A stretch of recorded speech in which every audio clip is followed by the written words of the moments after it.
One one two three start. নমস্কার, আমি তরুণ Ghosh. Iran ইসরায়েলের যুদ্ধ পরিস্থিতি টোটাল ইস্ট এশিয়ার কূটনীতিকে পুরো বদলে দিয়েছে। কে কোন ক্যাম্পে, আগে সেটা একটু দেখে নেওয়া যায়। দেখুন, কতগুলো দেশ আছে। একটা হচ্ছে রাশিয়া, চায়না, ইন্ডিয়া, ইরান।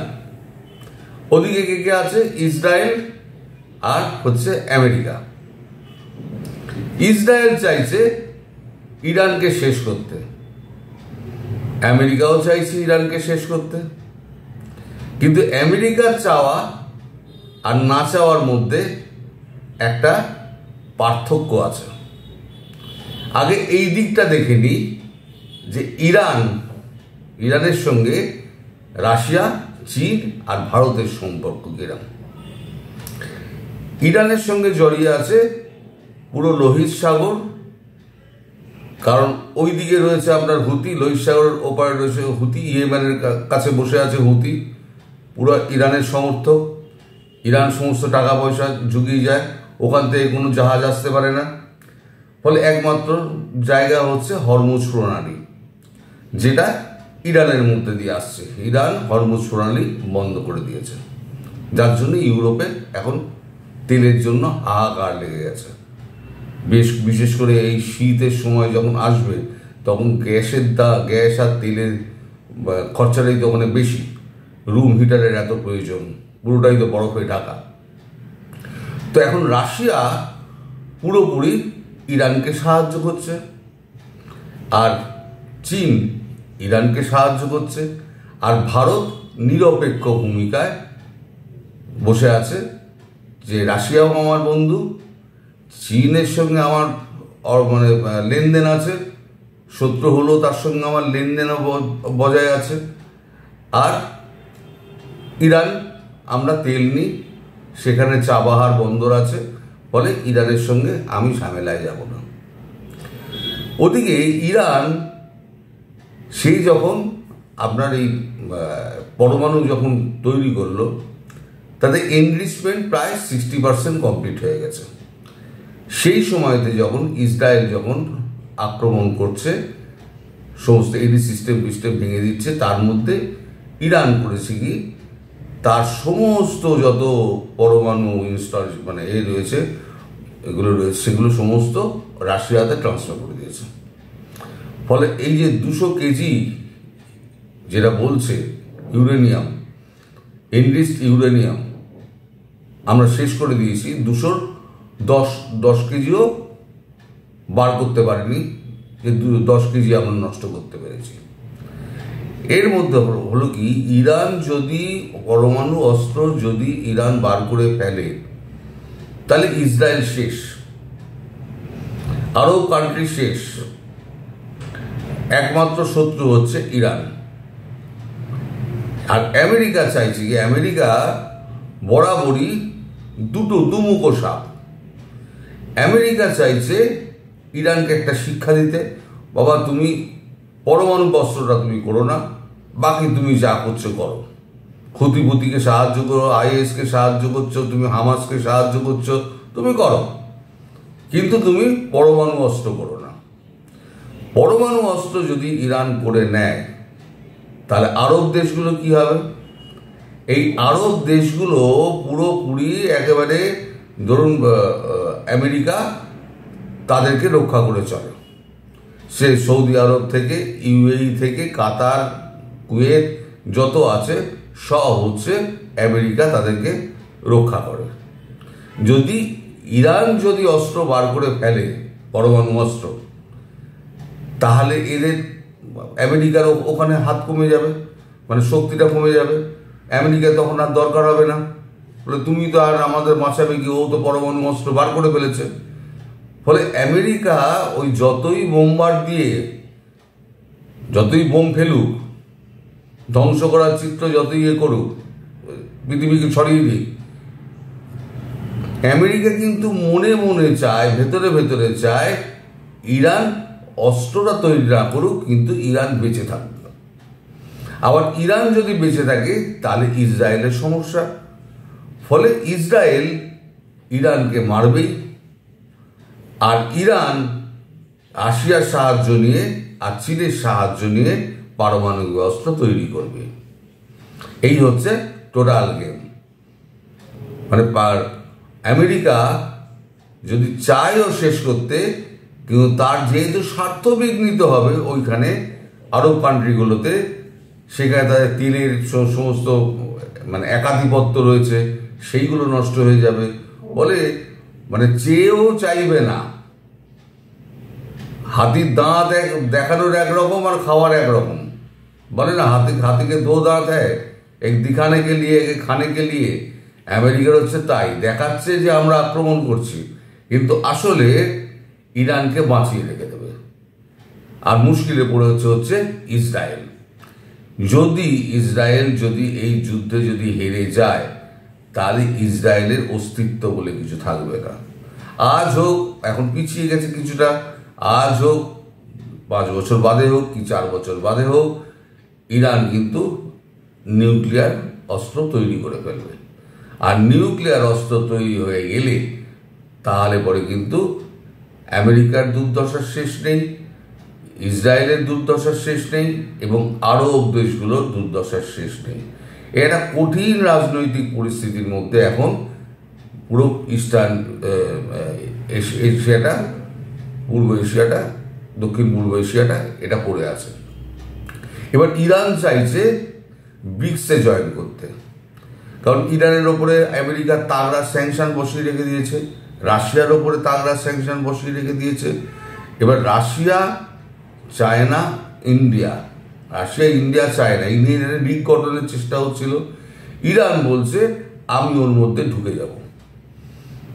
তাই রিগই রইল, রাশিয়া রইল, ইন্ডিয়া রইল, ইরান রইল, চায়না রইল, আর IIC রিগ। তাহলে কি হলো, একটা পুরো বন্ধনীর মধ্যে চলে এলো, যেখানে 4টে মহাশক্তি এখানে ঢুকে পড়ল। এই খবরটা আবার আমেরিকা পেয়েছে। আমেরিকা পাওয়ার পর এইবারেতে এখন ইরানকে চাপ দিচ্ছে যে তোমরা রিকে জয়েন করবে না।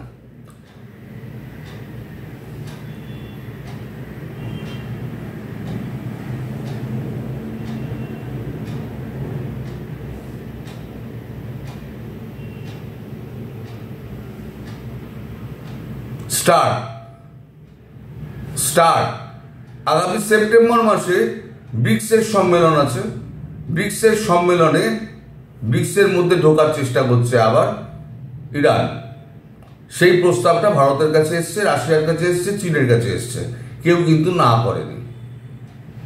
তুর্কি প্রস্তাব দিয়েছিল, তুর্কিকে না করেছে, তুর্কিকে নেবে না, কিন্তু ইরানকে দলে টানার চেষ্টা করা হচ্ছে। যদি ইরান ব্রিক্সে ঢুকে যায়, তাহলে যে স্যাংশনের যে ব্যাপারটা রয়েছে, রাশিয়ার ওপর স্যাংশন, ইরানের ওপর স্যাংশন, আমেরিকার তো স্যাংশনের খেলা, যা স্যাংশন চাপিয়ে দিলাম তুমি আর ডলারের লেনদেন করতে পারবে না। এইবারে যদি ব্রিক্স যদি নিজস্ব কারেন্সি বার করে নেয়, তাহলে ট্রাম্প একেবারে গেল। এক তো মরেছে ট্যারিফে, নিজের দেশে প্রচণ্ড সমালোচিত হচ্ছে, এবং নিজের দেশের অর্থনৈতিক একেবারে ডামাডোল লেগে গেছে। আর দ্বিতীয়, ব্রিক্সে যদি ইরান জয়েন করে যায়, মানে প্রস্তাবটা ভারত দেবে এবং রাশিয়া দেবে, চীন দেবে, এই তিনজনে যদি প্রস্তাব দেয়, বাকি রইল তো সাউথ আফ্রিকা আর ব্রাজিল। তাদের কতটুকু আপত্তি টিকবে? 5টা রাষ্ট্রের মধ্যে যদি 3টে রাষ্ট্র চায় যে আর একটা রাষ্ট্র জয়েন করবে এখানে, তাহলে তো 2টো রাষ্ট্র, ছোট রাষ্ট্র কি করবে? সাউথ আফ্রিকা আর ব্রাজিল কিছুই করতে পারবে না। ফলে ইরানের রিকে জয়েন করা, যেমন ব্রিক্সে জয়েন করা নিশ্চিত, তেমনি রিকেও জয়েন করা নিশ্চিত। আর রিকে যদি জয়েন করে যায়, ব্রিক্সে যদি জয়েন করে যায়, তাহলে একটা নিজস্ব মুদ্রা সিস্টেম বেরিয়ে যাবে, ইউরোর মতো মুদ্রা সিস্টেম বেরিয়ে গেলে ট্রাম্পের মাথায় আরও একটা মুগুর পড়বে। সবাই মিলে মারবে এবার ট্রাম্পকে। ডলারাইজেশন যে কথাটা হচ্ছে, ডলারাইজেশন তখন থেকে কিন্তু শুরুটা হবে। এখন এই যে এবার যাত্রাপথটা ভাবুন, সমুদ্রপথে ওদিকে হচ্ছে লোহিত সাগর দিয়ে আগে লোহিত সাগর দিয়ে এগোতো না এগিয়ে না, আটলান্টিক থেকে এগিয়ে লোহিত সাগরে ঢুকতো, লোহিত সাগরে ঢুকে ওরা চলে আসতো সোজা, ঢুকেই একেবারে হরমুজ প্রণালী দিয়ে একেবারে সোজা ইন্ডিয়ান ওশানে চলে আসতো। এবার কি হচ্ছে, হরমুজ প্রণালী বন্ধ হয়ে গেছে। এখন আটলান্টিক দিয়ে যদি আপনার লোহিত সাগরে লোহিত উপসাগরে পৌঁছায়, ওখান থেকে যদি ভারত মহাসাগরে পৌঁছায়, ভারত মহাসাগরের অঞ্চল পুরোটা হচ্ছে ব্রিক্সের আন্ডারে চলে আসছে, কারণ সেখানে রাশিয়া, চায়না রয়েছে, ভারত রয়েছে। আর এদিকে লোহিত সাগরটা যদি বন্ধ করে দেয়, তাহলে ইন্ডিয়ান ওশানে ঢোকার রাস্তাটাও কিন্তু European country, America, Britain, Europe সবার কিন্তু বন্ধ হয়ে যাবে। ওই লোহিত সাগরের আগেই কিন্তু আটলান্টিকে আটকে যাবে। ফলে এই দিকে ভারতবর্ষের এইদিকে, মানে দক্ষিণ পূর্ব এশিয়ার এদিকে কোনো এন্ট্রি কিন্তু ইউরোপ, আমেরিকা থাকবে না, ব্রিটেন থাকবে না। এখন সেই চেষ্টা, জিও পলিটিক্যাল এখন প্রচুর ডামাডোল চলছে, প্রচুর ওপর নিচ হচ্ছে। এই ওপর নিচের মধ্যে আমার মনে হচ্ছে যতদূর সম্ভব খুব শিগগিরই হয়তো ব্রিক্সে হয়তো ইরান ঢুকে যাবে, এবং ব্রিক্সে ঢোকা মাত্র সঙ্গে সঙ্গে ব্রিক্সের মুদ্রা চালু হয়ে যাবে, এবং RICতেও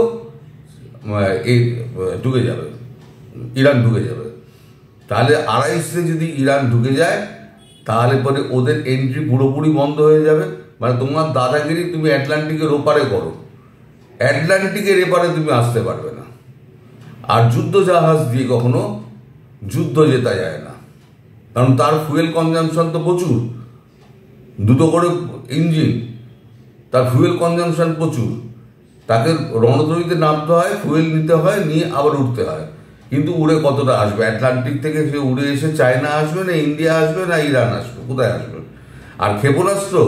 আর ক্ষেপণাস্ত্রের ব্যাপারে যেটা আছে, ভারতবর্ষের কাছে যে আপনার এডি সিস্টেম আছে, সারা যদি আমাদের পার্শ্ববর্তী দেশগুলোতে যদি এডি সিস্টেম দিয়ে দেয়, তাহলে 4 স্তরের যে এডি সিস্টেম আছে আর নিজস্ব নাবিক সিস্টেম যদি দিয়ে দেয়, পুরোটা, আমি আগেই বলেছি, পুরোটা হচ্ছে পৃথিবীর এডি সিস্টেম তৈরি করা হয়েছে, এবং যত স্যাটেলাইট রয়েছে সমস্ত কিন্তু মানে আপনার গ্লোব অনুযায়ী,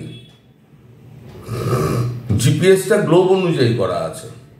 ভারত কি করেছে? গ্লোব অনুযায়ী করেনি, নাবিক সিস্টেম করেছে কি না, আকাশ স্থির করেছে কি একদম ফ্ল্যাট সিস্টেমে। মানে অ্যাটলাস ম্যাপকে আপনি ফ্ল্যাট করুন। আমি আগেও বলেছি যে গ্রিনল্যান্ডকে দেখাবে ছোট, মানে আপনি যদি গ্লোবে দেখেন গ্রিনল্যান্ডকে দেখাবে ছোট, আফ্রিকাকে দেখাবে বড়। এবার আপনি ওটাকেই অ্যাটলাসে ফেলুন, দেখবেন গ্রিনল্যান্ড আর আফ্রিকা দুটোই হচ্ছে সমান।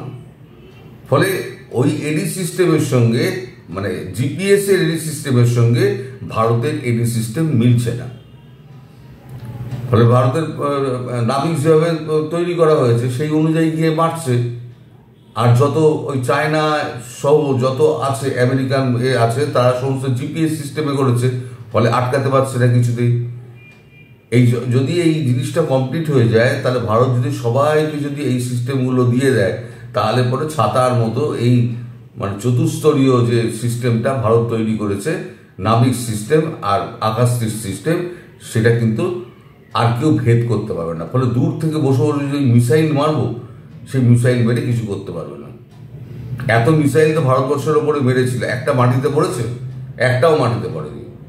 4 স্তরীয় আমাদের এয়ার ডিফেন্স সিস্টেম, তাতেই আমরা আটকে দিয়েছি। আর $30,000 কি বলে, $30,000 আপনার যে মিসাইল, সেটা ধ্বংস করতে আমি কেন $50,000 আমি খরচা করতে যাব? আমাদের ছোট ছোট মিসাইল আছে না, ছোট ছোট এইটুকু ছোট ছোট মিসাইল আছে, সেই মিসাইল দিয়ে আমরা ধ্বংস করে দিচ্ছি, বেশি খরচা পড়ে না।